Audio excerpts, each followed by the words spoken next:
अंगन बटोरी सीता घुरवाला गवनी अर जमी गई न चंदन क पेड़ रे ललनावा।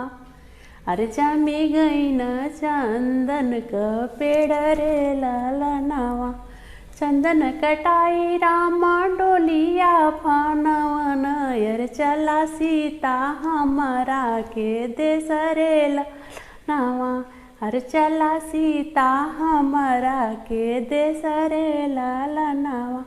कैसे के चली प्रभु तोहरा के देसावा। अरे मम्मी बिना न रहलो जाला रे ललनावा। अरे मम्मी बिना न रहलो जाला रे ललनावा। हमारे जे मम्मी के मम्मी घोरैया। अरे अपन मम्मी दिहा बिसराई रे ललनावा। अरे अपन मम्मी दिहा बिसराई रे ललनावा। अंगना बटोरी सीता घुरवाला गवनी अरे जमी गई न चंदन क पेड़ रे ललनावा। अरे जमी गई न चंदन क पेड़ रे ललनावा। चंदन कटाई राम डोलिया फनवन अरे चला सीता हमारा के देश रे ललनावा। अरे चला सीता हमारा के देश रे ललनावा। कैसे के चली प्रभु तोहरा के देसावा। अरे चाची बिना न रहलो जाला रे ललनावा।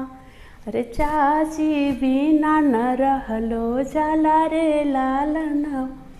हमारे जे चाची के चाची घोरैया। अरे अपन चाची दिहा बिसराई रे ललनावा। अरे अपन चाची दिहा बिसराई रे ललनावा। अंगना बटोरी सीता घुरवाला गवनी अरे जमी गई न चंदन क पेड़ रे ललनावा। चंदन कटाई राम डोलिया फनवन अरे चला सीता हमारा के देश रे ललनावा।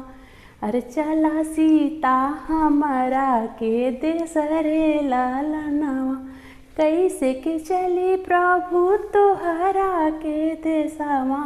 अरे भाभी बिना न रहलो जाला रे ललनावा। अरे भाभी बिना न रहलो जाला रे ललनावा। हमारे जे भाभी के भाभी घोरैया। अरे अपन भाभी दिहा बिसराई रे ललनावा। अरे अपन भाभी दिहा बिसराई रे ललनावा।